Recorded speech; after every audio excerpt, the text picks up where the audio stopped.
Subscribe करें और bell दबाएं ताकि कोई खबर रह न जाए।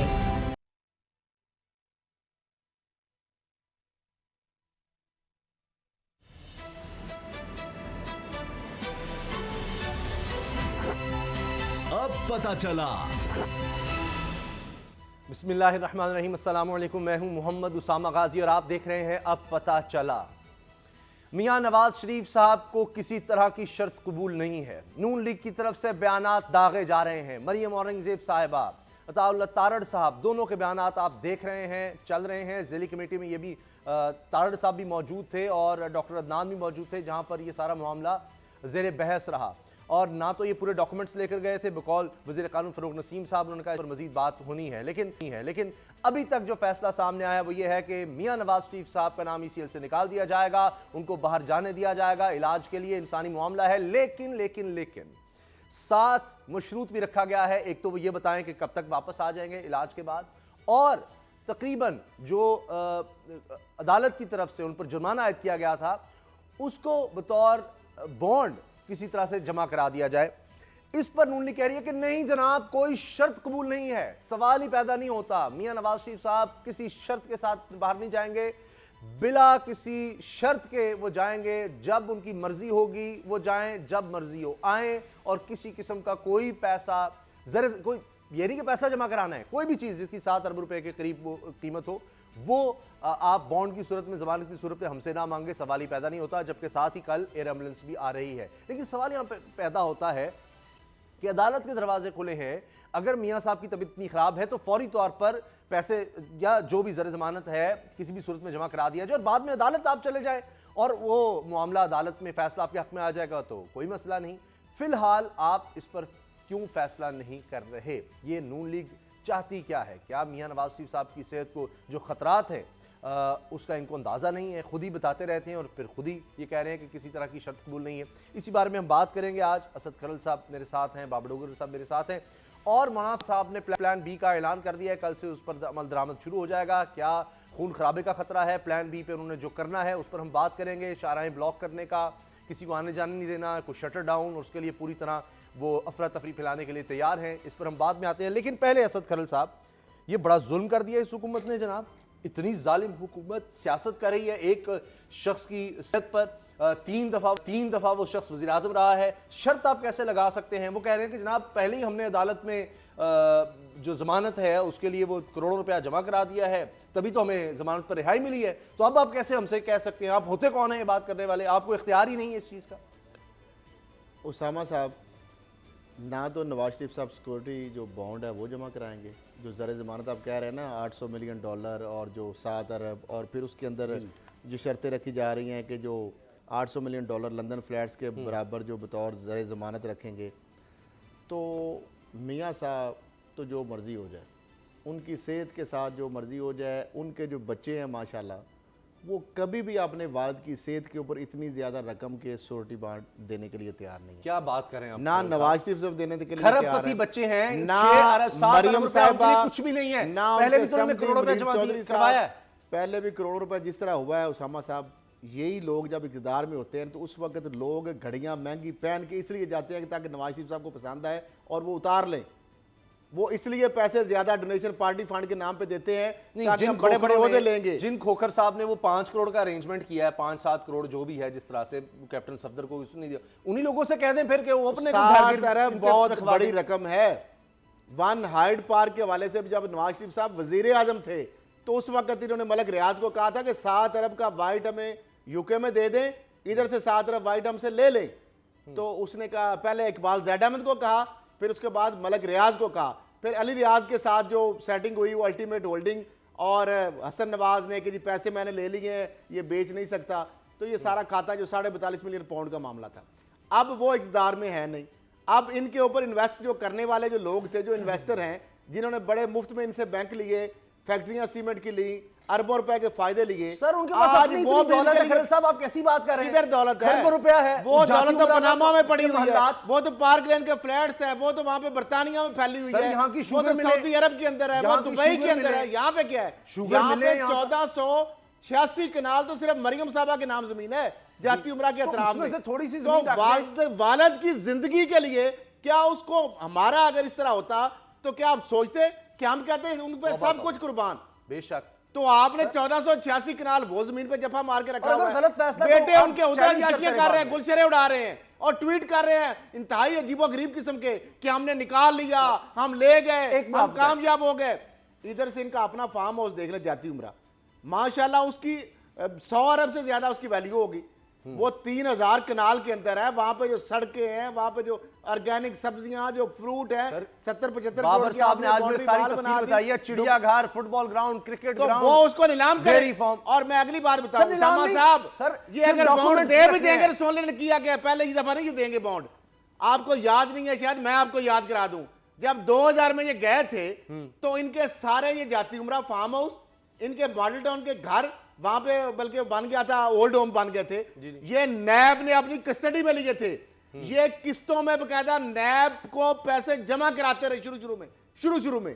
हमजा शहबाज ने 1.5 करोड़ रुपया जमा कराया। अच्छा। बतौर गारंटी इनको रखा गया, लेकिन हुआ क्या, जब ये वापस आते हैं तो 8 साल के बावजूद गुजरने के वो टाइम बाद अपील जो है वो भी इनके लिए रिलीफ मिल जाता है। और वो पैसे दुनिया की तारीख जो में नहीं हुआ। नैब में जमा कराए गए थे वो इन्हें वापस ले लिए। एक सवाल। जो प्रॉपर्टियां नैब ने मुंजमद की थी वो भी वापस ले ली। मुझे एक उल्टा बात इनकी नैब की डांट डपट हुई कि आपने तो इनसे बता लिया है, आपने इनसे एक्सटॉर्शन लिया है। अच्छा, वही अभी केस, वही खैरल चीजें साहब, आज भी इशू ब्रेकिंग दोबारा न्यूज़ जो चल रही है वो ये है कि नवाज शरीफ के सिक्योरिटी बॉन्ड की शर्त पर मुल्क जाने से इनकार है। जी, नवाज शरीफ साहब ने फिर इनकार कर दिया। ये उसी तरह है जिस तरह कहते थे जी मियां नवाज शरीफ साहब अभी किसी जबरदस्त शहबाज नहीं शरीफ साहब करेंगे, की मियां नवाज मुलाकात शरीफ साहब तो खत्म बाहर हुई जाने है। ही नहीं चाहते उसामा इलाज के साहब, लिए। ये वही चीज है। ये सुन फिर ले, ख्वाजा हारिस साहब, अभी- सर, खबर तो सुन लेना। ख्वाजा हारिस साहब वो तो अमजद घर परवेज पहुंचे हुए हैं साहब जी उनके। पहुंच गए हैं। ब्रेकिंग न्यूज चल रही उससे है। पहले बाबर साहब से एक सेकंड, बाबर। शहबाज शरीफ साहब की 1.5 घंटा मुलाकात हुई है। अच्छा, तो शहबाज शरीफ साहब कन्विंस करते रहे मियां साहब को कि मियां साहब अगर आपके बेटे नहीं देते, आपकी साहबजादी इस पे एग्री नहीं है, मैं अपने टाइम कोशिश करता हूं, सर, मैं मैं नहीं दे मानता। देता सर, हूं। पैसे का मसला नवाज नहीं है। शरीफ साहब ने कहा कि नहीं, ना सर, मैं दूंगा, ना मेरी सर, बेटी कल देगी, एयर ना एम्बुलेंस आ मेरे रही बेटे है, देंगे, वो करोड़ों ना रुपया आपको खर्चा मैं देने उसका। दूंगा। एयर एम्बुलेंस आ रही है, उसका करोड़ों रुपया खर्चा है। अगर वो ये दे सकते हैं, कोई लाखों रुपया उसने जाना है या खड़े रहना है उसका, तो ये भी रकम उनके लिए कोई बड़ी नहीं है। बाबर साहब, मुझे तो लगता है ये अना का मसला है कि हम कैसे इमरान खान की बात मान जाए। मुझे लगता है ये सिर्फ अना का मसला उधार है। नहीं देंगे किसी को। उसामा साहब, आप अंदाज़ा लगा लें कि अभी तक जितना उनका ट्रीटमेंट हुआ है वो तो सारा पंजाब गवर्नमेंट ने उनको पे किया है। अभी आप बात कर रहे थे कि उनका जो घर है वो घर के सिर्फ कागज़ प्लेज करवाने हैं, सिर्फ कोई छोटी बॉन्ड देना है, ना कोई पैसा देना है, आपने ना कोई कुछ बेचना है। कैश अमाउंट नहीं देनी। आपने सिर्फ ये छोटी देनी है कि जनाब मैं बाहर जा रहा हूँ, मैं इलाज करवाऊंगा, इलाज करवा के मैं वापस आ जाऊंगा, और अदालतों इतना का सामना टाइम लग करूंगा। सकता है और इससे ज़्यादा लगेगा तो अगर डॉक्टर्स ने इससे ज़्यादा कहा तो वो हम आपको इन्फॉर्म कर देंगे। उसामा साहब, इसमें हर्ज क्या है? नवाशी साहब की, मैं उनकी सेहत के हवाले से कोई शुको शुबात नहीं खड़े करता। वो जनरली बीमार खान साहब ने हैं, कहा वो कि बीमार हैं। जनरली बीमार हैं, उनकी सेहत बिल्कुल ख़राब है। सही। इसहाक डार साहब की सेहत बहुत ख़राब थी जब वो यहाँ से गए और आज तक वापस नहीं आए। वो अभी तक बाहर हैं, भागते फिर रहे हैं, ठीक हैं, अच्छे खासे हैं। तो अब मियां साहब जो है वो बाहर जाना चाहते हैं, 100 बिस्मिल्लाह बिल्कुल सर, ये जाएं। बात भी तो हुई है कि माजी में इन्होंने कहा इलाज 6 हफ्ते की मोहलत सुप्रीम कोर्ट से मिली, कोई इलाज नहीं करवाया, फिर पहुंच गए सुप्रीम कोर्ट ने कहा जी आपने इलाज करवाया नहीं। इमरान खान साहब ने आज कहा है कि माजी इस तरह का इनका कि इन्होंने कहीं ना कहीं डॉज या धोखा दिया है, वो सामने आया। एक शख्स बाहर से नहीं आया। बड़ी चीज ये है कि सेहत से बड़ी कोई चीज है। इसका मतलब ये है कि ये फिर यहाँ ये वापस आना ही नहीं चाहते, या ये चाह रहे हैं कि मैं बस मेरा ईसीएल से नाम निकले, मैं बाहर जाऊं और उसके बाद मैं वापस ही ना आऊं। अगर ये वापस आना चाहते तो 6 अरब रुपया कोई हैसियत ही नहीं रखता। इनके बेटे वहां से पे कर सकते हैं, मरियम पे कर सकती है, कोई भी पे कर सकता है, या तो फिर इनकी सेहत ठीक है और ये चाह रहे कि बस मेरा ईसीएल से नाम निकालें और मैं वापस ही नहीं आना, मैंने बाहर चले जाना और मैंने बाहर से वापस नहीं आना। पहले भी आए थे वो वापस, खुद अपनी मर्जी से आए थे इलेक्शन से पहले। उसामा साहब, उस वक्त मुझे पता है पीएमएलएन के जो एमपीएस एमएनएस के कैंडिडेट थे, एक टाइम आया कि उनको ऐसे लग रहा था कि पीटीआई यहां से स्वीप मार जाएगी और यहां पर मीटिंग्स होती रही हैं और शहबाज जी को ये कन्वे होता रहा है कि मियां साहब अगर इलेक्शन जीतना है और अगर पंजाब लेना है तो नवाज शरीफ को पाकिस्तान में आना ही पड़ेगा। अगर नवाज शरीफ पाकिस्तान में नहीं आते तो पीएमएलएन, 1 मिनट ठहर के मुझे दे दें, तो पीएमएलएन स्वीप खा जाएगी, इलेक्शन हार जाएगी। तो नवाज शरीफ साहब को इस चीज की यकीन दहानी कराई गई कि जनाब आप पाकिस्तान आए, हम इलेक्शन जीत जाएंगे, आप इधर पाकिस्तान आएंगे, उधर वोटर जो है वो आपके साथ खड़ा हो जाएगा, वोटर में मायूसी फैल रही है। वो कोई मुल्क पे एहसान नहीं किया इन्होंने। वो जो वापिस आए थे वो सिर्फ इस यकीन दहानी पर वापिस आए थे कि मियाँ साहब आप आए और इलेक्शन में जान पड़ जाएगी, अगर आप ना आए तो इलेक्शन हम हार जाएंगे। लेकिन मुझे ये बताएं कि ये सब झूठ बोला और जा रहा है उसका कि मियां साहब इम्पैक्ट तो आया, चाहते नहीं। उसका इम्पैक्ट ठीक है, आया। लेकिन जो आप बात सेंटर कर रहे हैं पे इससे था, ये उससे सीटें इससे तो जीते। लगता है कि फिर ये झूठ बोला जा रहा है कि मियां साहब तो बाहर जाने नहीं चाहते, वो तो इलाज के लिए जाने नहीं चाहते थे, उनको तो कन्विंस किया गया है। और अब ये भी कहा जा रहा है उनको कोई शर्त ही कबूल नहीं है। तो आप कह रहे हैं कि वो तो बाहर जाना चाहते हैं, मियां साहब हर सूरत बाहर जाना चाहते हैं। और हत्ता कि ये नहीं, आप तो ये तक कह रहे हैं कि वो वापस नहीं आना चाहते। आप तो ये कह रहे हैं कि वो वापस नहीं आना चाहते। देखें, जिस दिन नवाज शरीफ साहब की बेल हुई तो सर्विसेज हॉस्पिटल में एक ड्यूटी डॉक्टर थे। उन्होंने कहा जी कि 9 बजे मेरी ड्यूटी थी और मेरी ड्यूटी ये थी कि मैं उनका ब्लड प्रेशर चेक करूं। कहता जी 9 बजे में जब ब्लड प्रेशर चेक करने उनका गया तो उस वक्त मरियम थी, मरियम का बेटा था और उनकी बेटी थी। तो मियाँ साहब जो थे उस वक्त मरियम से और उन बच्चों से पूछ रहे थे कि भी सभी के पासपोर्ट बने हुए हैं, शायद मैं ये ब्रेक कर चुका हूँ उस वक्त, सभी के पासपोर्ट बने हुए हैं, बिल्कुल अगर किसी का एक्सपायर है या नहीं बना तो फौरी तौर पर अपना पासपोर्ट बनाए और पासपोर्ट बनाने का अरेंजमेंट करे, और बाकियों को भी देख लो किसी का पासपोर्ट नहीं बना। प्लानिंग तो उस वक्त से स्टार्ट हो गई थी लंदन जाने की। ये झूठी कहानियां सुनाई जाती रही कि मियाँ साहब नहीं जाना चाह रहे, मियाँ साहब मजीद है कि मैं नहीं जाऊंगा, जो मर्जी हो जाए मैं नहीं जाऊंगा। उनकी वालदा उनको समझाती रही, फिर वो नहीं बाहर जाने के लिए दरखास्त मैंने दे दी है। मुझे ये सर इशू ये है कि उसामा साहब, मैं आपको जेल का सुबह रिकॉर्ड निकलवाएं, कितने ऐसे कैदी हैं जो जुर्माना पे ना होने की वजह से जेल काटते थे, अल्टीमेटली उनकी डेथ वहीं हो गई, अल्टीमेटली उनकी डेथ वहीं पर हो गई क्योंकि वो जुर्माना पे नहीं कर सके। कितनी 2000, 4000, 6000, 8000 एक जो। और एक तरफ मियां नवाशी साहब हैं जिनको स्पेशल ट्रीटमेंट दी जा रही है, वो स्पेशल माल से इलाज हो रहा है उनका। वो ये चाह रहे हैं कि मेरा उसामा साहब सरकारी अस्पतालों में आप जब जाते हैं आपको पता है आप तो पैसे देने पड़ते हैं बहुत ज्यादा, प्राइवेट हॉस्पिटलों से महंगे हो गए। तो मियां नवाज शरीफ साहब का इलाज कोई पैसा नहीं दिया।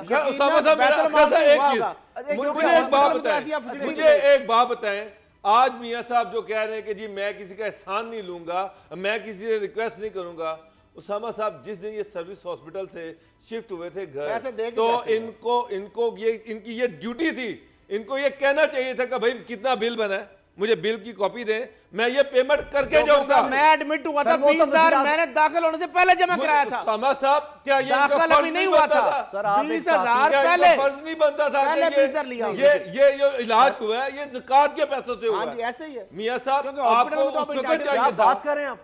मियां साहब का इलाज ज़कात के पैसों से हो रहा है। और कौन से पैसों से हुआ है? हॉस्पिटल में हो ही कौन नहीं सी अमाउंट से हुआ है? गरीब सर टैक्स जो आप पे करते हैं आप मैं, उससे नहीं हुआ इलाज? नहीं आप नहीं, उस टैक्स से ज्यादा आप बैतुल माल और उसके जो ज़कात के पैसे मियां नवाज शरीफ साहब के बेटे ये बर्दाश्त कर रहे हैं कि उनके बाप का इलाज ज़कात के पैसों से होगा।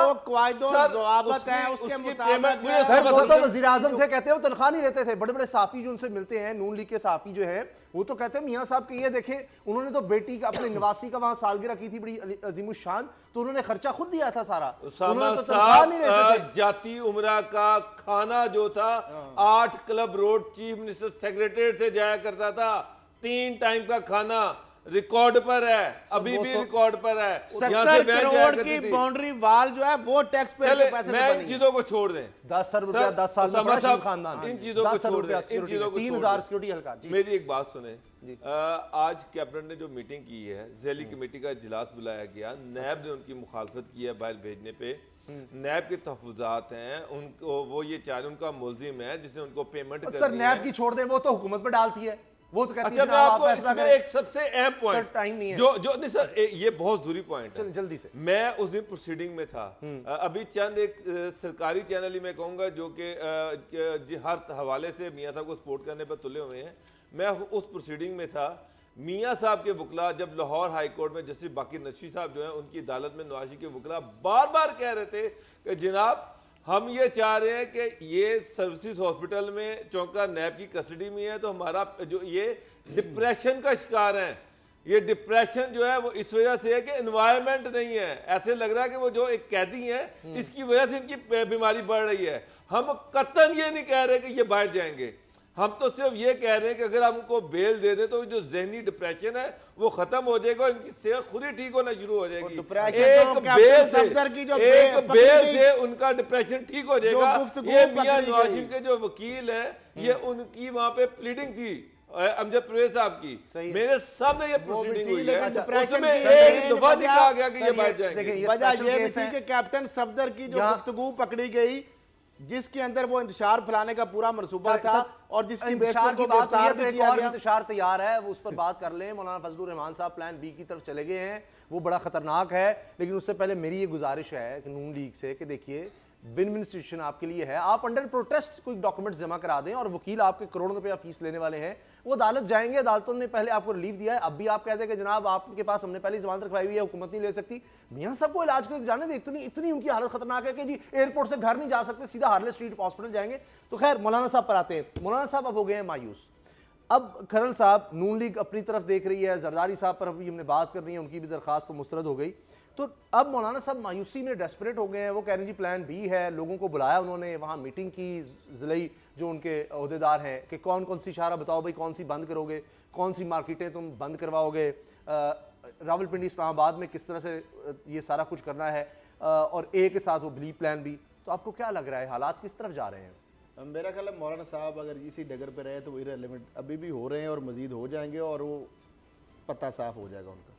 अगर इस हालात में अब जो सूरत हाल बनी हुई है मुल्क के अंदर और अगर इस हालात में इंतशार और खलफशार की तरफ मौलाना साहब अगर ये प्लान बी बनाने की कोशिश करेंगे, नहीं बन चुका है, कोशिश नहीं बन चुका है, कल ऐलान कर देना बनाएंगे। ऐलान करने से बात नहीं है, जब प्रैक्टिकली इस हवाले से वो इकदाम उठाएंगे तो फिर मौलाना साहब जो है अल्ताफ हुसैन की तरह हमेशा के लिए, क्योंकि रियासत जब आएगी मैदान में, जब रियासत ने अपने आप को करना है। सर इमरान खान ने कहा आप धरने में बात ना करें, उनको बैठने दें, आज की बात है, काबीना को मना कर दिया यार, उनको ना छेड़ो। Line of control, working boundary, और आज अभी थोड़ी देर पहले की बात है उसामा साहब शहीद हुए। हाँ, 3 जवान जो पेट्रोलिंग पार्टी थी शुमाली वजीरिस्तान में, 3 जवान हैं, उनको पूरी कौम की तरफ से हमें सलूट पेश और खराज तस्लीम। जो लोग हम सोते हैं और हमारी हिफाजत के लिए जिनके ऊपर ये, जिन इदारों के ऊपर ये बात करते हैं ना, काश इनको ये एहसास हो, ये बच्चे आपने भेजे और बॉर्डर पे इस तरह घरों में जब लाशें आए तो फिर हम इनसे पूछें। ये साजिद, रियासत और बाबर, ये 3 फौजी जवान जो पेट्रोलिंग कर रहे थे शुमाली वजीरिस्तान में, वो हमला हुआ, सुसाइड अटैक हुआ, वो शहीद हो गए, एक जख्मी हो गया। मुझे ये बताए, एक तरफ अफगानिस्तान का बॉर्डर है, दूसरी तरफ है हमारा पाक इंडिया बॉर्डर, तो मामला ये एक तरफ हम इस हालात में फंसे हुए, फाटफ का ऊपर है, ग्रे लिस्ट में है, हम प्रिस्क्राइब्ड ऑर्गेनाइजेशन के झंडे तालिबान के लहरा रहे हैं, हम धमकियां लगा रहे हैं, हम कह रहे हैं हम शहर बंद कर देंगे, हम शाहराएं बंद कर देंगे। मामला ये है उसामा साहब, सर ये रियासत अगर इस तरीके से तमाशे लगे रहेंगे, ये दमा चौकड़ी मची रहेगी, तो मेरा ख्याल है रियासत जो है वो फिर किधर है। सही। अच्छा, रिट ऑफ द गवर्नमेंट शुक्र है एनडीएस की बात नहीं की, क्योंकि अचक साहब मुसलसल साथ खड़े होते हैं, उन्होंने आपकी बात का बड़ा बुरा मनाना था कि आप अफगानिस्तान की सीक्रेट एजेंसी के खिलाफ बात ना करें, वो तो आपको पता है अचक साहब के उस पर बड़े तफसात हो जाते हैं। खैर बाबर डोगर साहब, ये अब क्या होने जा रहा है? प्लान बी तो उन्होंने तैयार कर लिया है और वो समझ रहे हैं कि बस ये गिरेबानों से 4 उंगलियां पीछे हम और इनको निकाल बाहर करेंगे। तो मौलाना साहब तो लग रहा है, लेकिन आप देखें विजुअल जो पीछे उनके साथ खड़े हैं सख्त मायूस नजर आ रहे हैं। तो ये मायूसी में ये डेस्परेशन है कि वो कह रहे हैं कि जनाब कोई, हम जिस तरह आप कह रहे थे कि मुआहदा इनकी तरफ से टूटे, कोई इंतशार और उसके बाद हम कहें जी मुआहदा खत्म, अब हम डी चौक जा रहे हैं। उसामा साहब, मौलाना को नून लीग छोड़ के चली जा चुकी है जी, फिर पार्टी छोड़ के जा चुकी है, अब मौलाना रह गए हैं वहाँ पर अकेले। तो वो कह रहे हैं मैं अकेले फैसले करूंगा, और अकेले रह गए हैं और मौलाना अब ये चाह रहे हैं कि कोई ना कोई गवर्नमेंट जो है वो आए और उनको कोई ना कोई ऐसी अंडरस्टैंडिंग दे कि उनको भी इस केक में कोई ना कोई शेयर मिले। इमरान खान साहब ने पहले भी कह चुके हैं, उन्होंने कई दफ़ा कैबिनेट मीटिंग में भी कहा है, उन्होंने मुस्लिम मीटिंग में ये बात की है कि चाहे जो मर्जी हो जाए, मौलाना को ना केपी के गवर्नमेंट में कोई शेयर मिलेगा, ना बलूचिस्तान की कोई गवर्नमेंट में शेयर मिलेगा, ना ही इस्लामाबाद में फेडरल गवर्नमेंट में कोई शेयर मिलेगा।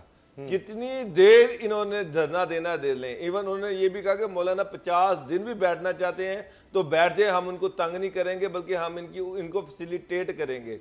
लेकिन अगर वो ये समझते हैं कि उनके इस धरने से हम डर जाएंगे और उनको कोई शेयर दे देंगे या उनकी कोई डिमांड मान लेंगे, प्राइम मिनिस्टर की बात नहीं है। वो तो यहाँ तक तैयार है कि मुझे बलूचिस्तान गवर्नमेंट में भी कोई शेयर दे दिया जाए, चाहे वो सड़कें सारी ब्लॉक कर दें, ना स्कूल के बच्चे जाएं, ना मजदूर कोई रोजी कमा सके, सब लोगों को परेशान कर दें, ताजरों को परेशान करें, उनकी दुकानें तोड़ें, जो मर्जी वो करते रहे। उनको आप इजाजत दे दें। सिर्फ वो धमका रहे हैं, धमकियां दे रहे हैं, अभी उससे आगे कुछ नहीं है। सर कल वो ऐलान वार्निंग दे रहे हैं कि मेरे साथ आए, कोई बैठे नहीं तो मैं उनके पास जाए कमेटी नहीं जा रही, उनको अभी तो उनके पास कोई जाने को तैयार ही नहीं है। इमरान खान ने तो ये भी कह दिया कि धरने पे आप फोकस ही ना करें, भूल जाए धरने को, अपना काम करें। तो इसका मतलब ये है कि गवर्नमेंट को तो कोई टेंशन नहीं है धरने की, ना इमरान खान ने इस्तीफा देना है, ना ये गवर्नमेंट टूटनी है, ना ही मिड टर्म इलेक्शंस होने हैं, कुछ नहीं होना। मौलाना तो अब तरले मिनटों पर आ गए कि यार खुदा का नाम है मुझे बलूचिस्तान में कोई शेयर दे दो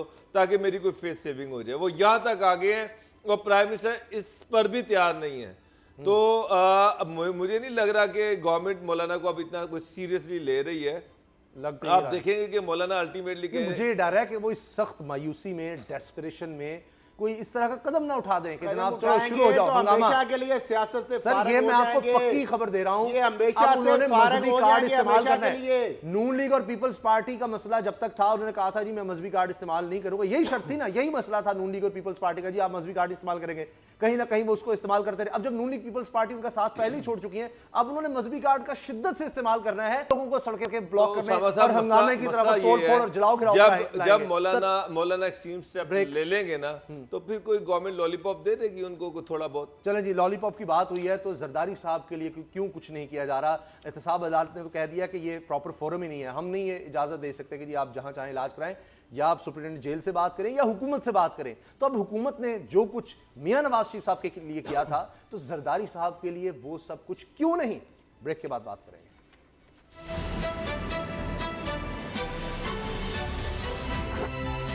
अब पता चला।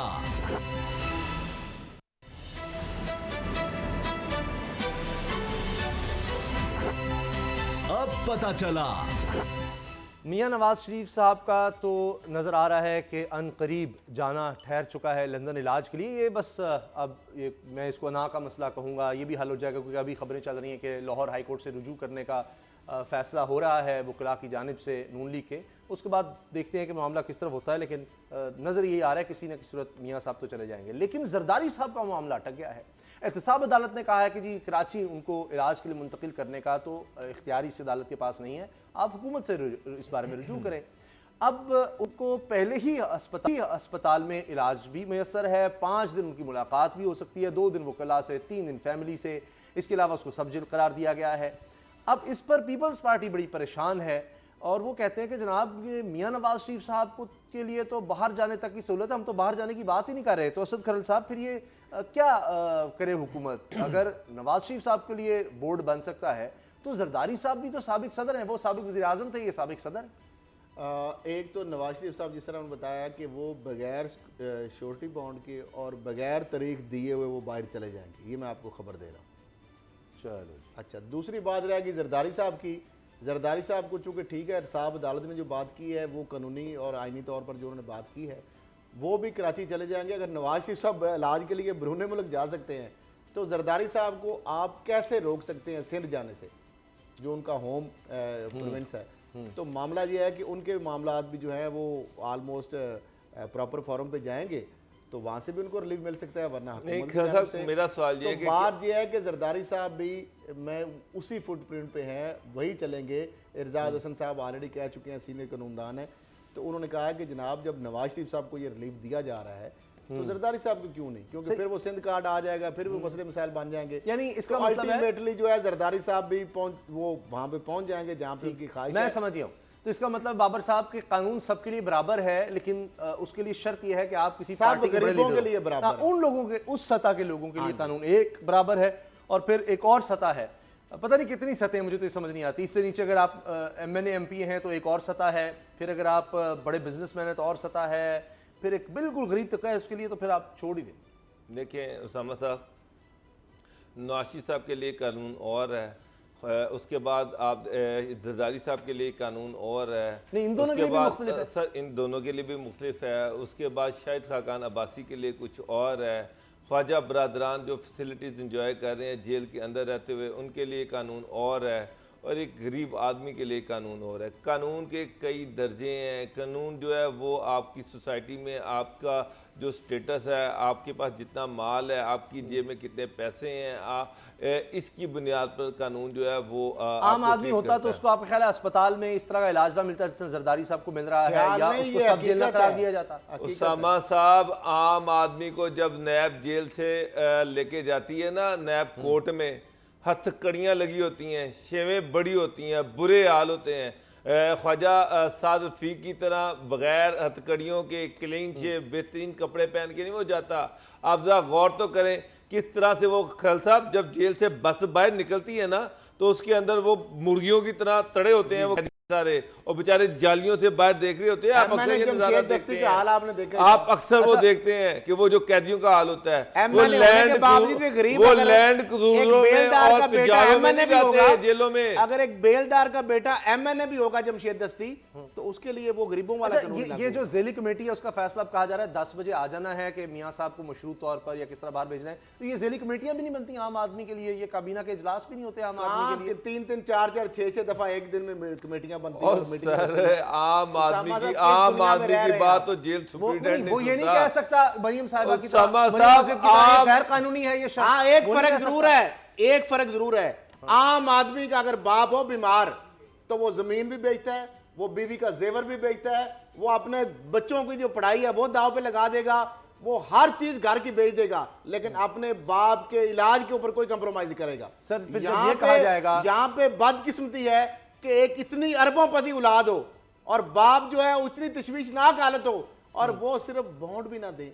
मुझे तो यार खरल साहब आप बच्चों वाली बात करते हैं यार। ये तो यार जो लोग ट्रीटमेंट का 50-60 लाख रुपया नहीं दे रहे और नहीं तू पाप कमाए किथे नहीं हो कर दे, लेकिन जरदारी साहब को क्यों नहीं? क्या जुल्म हो रहा है सर? ये लोग पैदा हुए हैं, ये लोग पैदा हुए हैं, हमारी हक हलाल की जो कमाई है पैसे नहीं करना है, उससे तो जो हम टैक्स है ना, ये उस टैक्स पे पलने के लिए पैदा हुए हैं। आज तो मुझे तो मेरा तो सर शर्म से झुक गया है के लिए पैदा हुए हैं। पाकिस्तान का 3 दफा का वजीर आजम, अमीर तरीन लोगों में से शामिल, यूरोप के अमीर तरीन लोगों में उनके बच्चे हों और ज़कात के पैसों से बैतुल माल से पैसे मैं बर्दाश्त नहीं कर सका। मैं एक दफा नहीं हुआ जरदारी साहब, एक दफा नहीं प्रोग्राम मैं रिक्वेस्ट करता हूं, मैं अपील करता हूं, एहसास प्रोग्राम आप बैतुल माल से निकाल के इंसानी हमदर्दी तो आप कर ही रहे हैं, कबल इसके कोई वाकया हो रहे हैं जिस तरह वो बयान कर रहे हैं, तो हमें सेहत पे या उनकी बीमारी पे नहीं खेलना चाहिए। इस दफा इनिशिएटिव लें, उन्होंने खुद मंगवाई है, इनिशिएटिव लें, बैतुल माल से पैसा दें उनको, वो गरीब है, वो मुस्तक है, उनके बच्चे बेचारे इतने नहीं अफोर्ड कर सकते, उनकी बेटी अफोर्ड नहीं कर सकती, तो आप क्यों उनका इम्तिहान ले रहे हैं? आप शुक्र करें कि ये जो एयर एम्बुलेंस आ रही है जिसका किराया पता नहीं लाखों करोड़ों में है, वो उन्होंने ये नहीं कहा कि हुकूमत ये प्रोवाइड करे, क्योंकि पिछली बार ये हुआ था कि मियां साहब गए तो 48 दिन तक जहाज पीआई का खड़ा रहा, यहां फ्लाइटें लेट हुई, जहाज पहले कम थे, 48 दिन तक उसका किराया सारा कुछ पड़ता रहा, करोड़ों रुपए में पड़ा था उस वक्त मियां साहब का इलाज, वो वहां पर इलाज करवाते रहे और जहाज तक वापस नहीं भेजा, तो इस दफा तो उन्होंने खुद बुला लिया है। लेकिन मुझे जरदारी साहब का बताएं क्यों उनको नहीं चाहिए कि उनको उनके लिए बोर्ड नहीं बनना चाहिए? आज मैं से एक छोटी सी चीज आपको बताऊंगा। मेरी आज एक डॉक्टर साहब से मुलाकात हुई जो एक तहसील हेडक्वार्टर हॉस्पिटल के एमएस हैं। उन्होंने मुझे बताया कि तहसील हेडक्वार्टर का जो हॉस्पिटल होता है उसका जो टोटल बजट होता है ना अद्वियात का, वो कुछ 60 लाख के करीब होता है। पूरे साल का 60 लाख रुपए के करीब होता है। और उस्मान बुज़दार साहब ये कह रहे हैं कि खाली मियां साहब का यहाँ पे जो ट्रीटमेंट हुआ है उस पर वो 50 लाख तो वो कह रहे थे, लेकिन उसके बाद भी मियां साहब रहे हैं, इसके बाद मियां साहब सर्विसेज में पहले भी रहे हैं, इसके बाद मियां साहब जना में भी रहे हैं। मियां साहब के लिए जेल के बाहर 24 घंटे मोबाइल वैन होती थी जिसमें 8 डॉक्टर ड्यूटी पर रहते थे। अगर आप उन सारे अखराजात को कैलकुलेट करें तो मुझे एक बात बताएं कि उससे कितने तहसील हेडक्वार्टर के जो हॉस्पिटल थे उन पे कितने बेचारे दर्जनों गरीब का जो कम से कम। मरीज आते हैं सैकड़ों, हजारों। उनको अद्वियात मिल सकती थी। अद्वियात मैं तो शायद आपका क्या हजारों ख्याल है लाखों को मिल कि सकती ये जो लाखों जो लोगों को कोट मिल लखपत जेल के बाद सर, पीएचडी आखिर में। मोबाइल बैन होती थी हेल्थ, सर चले आम क्या आदमी उसका की- मियां साहब सर, पेमेंट करते थे? आम आदमी की बात कर लेते हैं ना, यहाँ तो जाहिर है बस मियाँ साहब हैं, जरदारी साहब हैं, वो मौलाना सिंध साहब के हैं, हवाले से यही उसामा छाए साहब हुए हमने हैं। कल एक लेकिन- बात की थी, अच्छा। एक तो अगर इजाजत दें सर जल्दी से हाँ, क्योंकि सिंध एक के खबर हवाले रह से गई। हमने एक बात की थी कल प्रोग्राम में कि जो सैयद अता अब्बास को पहले हमने बताया था कि उसको चार्ज दिया जाए, वो दिया। तो फिर हम अप्रिशिएट करते हैं सैयद नासिर हुसैन शाह को, वज़ीर बल्दियात को, कि फौरी उन्होंने एक्शन लिया और अता अब्बास के जो लूट मार की मनसूबाबंदी थी उसको नाकाम बनाया। और सैयद सैफ सर, वो दिखा रहमान जो देते हैं है आपने क्या कहा था। कमिश्नर जो है आप खबर देते हैं और वो फिर अपॉइंटमेंट भी रुक जाती है। अब इस पर भी मुझे आपसे गिला है कि कोई आपको मिलता ही नहीं बंदा ईमानदार, इस वजह से आपको ये कहना पड़ता है। चलिए देखें जी क्या कहा था खरल साहब। मंदरियो साहब को हटाया गया और वहाँ पे अच्छा। सैयद अता अब्बास साहब जो मेंबर एडमन है केडीए के, मैंने बताया था कि इनको चार्ज दिया जाएगा डीजी केडीए का। आज उन्होंने बकायदा चार्ज भी ले लेगा और हैंडिंग ओवर और टेकिंग ओवर भी हो गई है। चलें। तो लिहाजा अब कराची केडीए जो कराची डेवलपमेंट अथॉरिटी है, वहाँ पे जो लूट मार का बाजार गर्म होने लगा है, जो डीले डन हो चुकी थी पहले, और जिस वजह से नासिर शाह साहब को पहले उनको चेंज कराना था, वो कुछ दिन रुके, उसके बाद उनको हटा के अब अता अब्बास जो है सैयद अता अब्बास सिंध साहब में को तो आपको पता है लगा क्या ही दिया बात। गया। लिहाजा सारे करप्ट अफसरान जरा होश रखें कि खरल साहब को सब पता लग जाता है तो आपके पीछे पीछे हैं, तो लिहाजा ये करप्शन छोड़ दें, वरना इसी तरह ही होगा, वो फिर किससे सामने आ जाएंगे। अच्छा बाबर डोगर साहब, आखिर में जल्दी से ये जो टमाटर की कीमत पर अब्दुल रशीद शेख साहब से सवाल किया गया, उन्होंने कहा जी 17 रुपये किलो मिल रहा है, मुझे तो इसहाक डार साहब की याद आ गई। उन्होंने कहा जी आप मुर्गी खा लें, दाल महंगी हो गई है तो आप यहाँ पर माजी में यहाँ भी पंजाब के एक फूड मिनिस्टर थे यासीन, क्या नाम है, यासीन साहब, नहीं ये यासीन जो नवाज शरीफ के रिश्तेदार थे, बिलाल यासीन साहब, उनसे जब कहा गया कि टमाटर बहुत महंगे तो उन्होंने कहा जी आप दही डाल दिया करें। तो उसामा साहब, अफसोस है कि जिस मुल्क के फाइनेंस मिनिस्टर को, जिस मुल्क की फेडरल कैबिनेट को यही नहीं पता कि उस मुल्क में सब्जियों का रेट क्या है, तो फिर तो उस मुल्क का अल्लाह ही हाफिज़ है। फिर तो उस मुल्क में गरीब को जीने का कोई हक ही नहीं है, कोई राइट ही नहीं है कि जिस मुल्क में जो उम्र है, वो लोग जिनको हम वोट दे के इलेक्ट करके भेजते हैं, उनको यही नहीं पता कि उनके जो वोटर हैं, उनकी जो कॉन्स्टिट्यूंसी में रहने वाले लोग हैं, वो कीड़े मकोड़े जो उनको वोट दे के भेज रहे हैं, वो किस तरह से वो ज़िंदगी गुजार रहे हैं, कितनी मुश्किल से। मुझे एक बात है, अब तो गरीब आदमी सब्जी भी नहीं खा सकता और 100 रुपए से नीचे तो कोई चीज है ही नहीं है। अगर आप 400 से कम एक छोटे घर की खाना नहीं बन सकता। अब और बेरोजगार साहब से पूछा गया, उनका आलू 2 रुपए बिक रहा है, वजीर खजाना मौजूदा कह रहे हैं जो टमाटर 17 रुपए लेकिन मैं बता दूं, लेकिन सर्वर जो चौधरी सर्वर खान है और एक और से बड़ी, अब कैबिनेट की जो मीटिंग की वहां पे उन्होंने कहा कि मटर 5 रुपए किलो है। अब मुझे ये बताएं कि या तो ये पाउंड और डॉलर के हिसाब से कन्वर्ट कर रहे हैं या करेंसी पाकिस्तानी का इस्तेमाल नहीं किया, आलू पता नहीं, और इसाक डार साहब ने कहा कि रोटी महंगी हो गई, ये तब्दीली को हुकूमत है सर, ये तब्दीली सरकार है, तब्दीली है ये अवाम की हुकूमत है। ये क्लेम करते थे कि हम अवाम की हुकूमत है, ये तब्दीली आई है कि आज कैबिनेट को ही नहीं पता कि सब्जी कितने की है, कैबिनेट को यही नहीं पता कि टाइम खत्म हो गया, जिंदगी कैसे गुजार रहा है। टाइम खत्म हो गया। मैं आपको बता देता हूं कि एक सेल बनाया जा रहा है। इमरान साहब ने कह दिया, उनको ऑर्डर कर देंगे एक स्पेशल सेल बनाया जाए प्राइस कंट्रोल के लिए। तो इस पर कल क्या होगा मैं इसी से जोड़ देता हूं। कल ये होगा कि ये जो स्पेशल सेल बनेगा ये भी नाकाम होगा। जितने सेल आप बनाएंगे ना, उतने लोगों के सेल वीक होते चले जाएंगे और वो परेशान होते जाएंगे, क्योंकि जी ये तो सेल बना था गुर्बत ख़त्म करने के लिए, महंगाई कंट्रोल करने के लिए, लेकिन वो तो रुक नहीं रही। बाबर साहब क्या होगा कल? उसामा साहब, कल ख्वाजा बरदरान और हमजा शहबाज जो हैं उनकी फिर कोर्ट में जाएंगे, लेकिन वापस अल्टीमेटली जेल में चले जाएंगे, कोई रिलीफ मिलने वाला नहीं है। ये वो नवाज शरीफ से के बाद शायद कुछ हो जाए।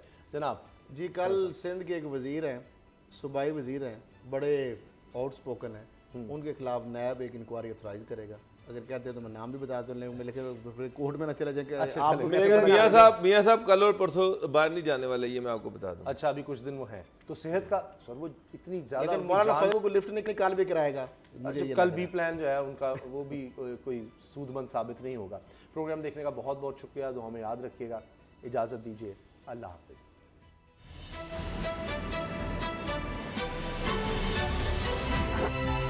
अब पता चला